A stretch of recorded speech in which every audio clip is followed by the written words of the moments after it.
Alors, l'accordage cellulaire, qu'est-ce que c'est? C'est une technique qui va permettre en fait au corps de fonctionner à 100% de ses possibilités.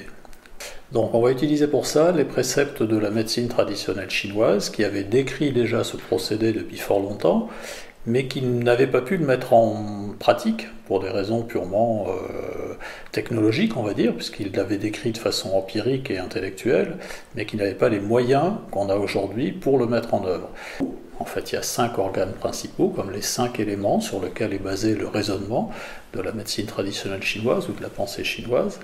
Et ces 5 éléments vont couvrir à peu près tout ce qui se passe dans le corps. C'est-à-dire que quand on va parler du rein, par exemple, et bien pour les Chinois, le rein, c'est pas uniquement l'organe qui est situé de chaque côté derrière, mais c'est aussi les glandes surrénales, la zone urogynécologique, les os, les genoux, les dents, les oreilles, le cerveau, la moelle, mais également la peur, c'est également la capacité à passer à l'acte quand on a pris une décision, etc., etc., etc. De même qu'une saveur va pouvoir permettre de réparer un organe, on va jouer avec les saveurs, on va jouer avec les couleurs, on va jouer également avec les sons. Et c'est là que l'accordage cellulaire prend tout son sens. Donc, j'ai associé un instrument traditionnel et la note que les Chinois avaient décrit correspondant à l'organe, et à partir de là, on va faire ce qu'on appelle un neigong, c'est-à-dire un travail interne sur l'énergie, de façon à conduire l'énergie jusqu'à l'organe. On va équiper la personne d'un casque.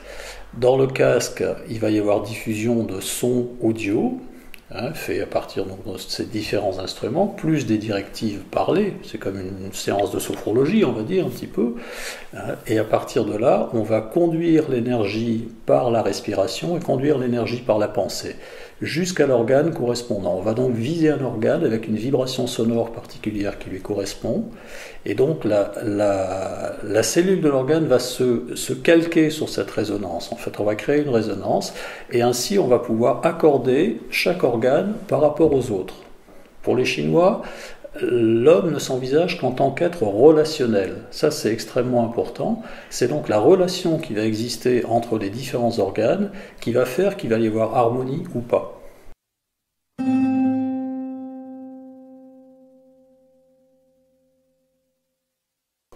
On va s'adresser à la fois soit à des gens qui veulent faire un travail sur eux, donc par exemple la personne qui est en recherche de développement personnel, qui veut cultiver l'art de la présence à soi-même et au monde qui l'entoure.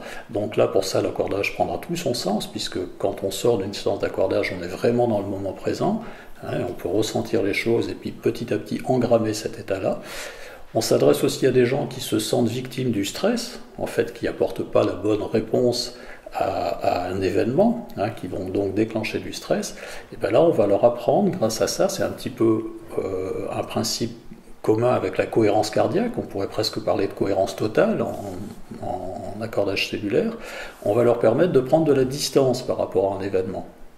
Et ça, c'est très intéressant aussi dans toutes les pathologies où le stress va intervenir, ça va permettre de gérer mieux la situation. Et puis, l'avantage de l'accordage, c'est qu'on peut affiner tout ça en fonction de la personne, en disant, bah, tiens, là, il y a un petit désaccord entre le foie et le poumon, entre le rein et la rate, etc. Et le praticien qui est certifié en accordage cellulaire va pouvoir déterminer ce déséquilibre et ensuite vous adresser la séquence de sons qui vous est personnelle.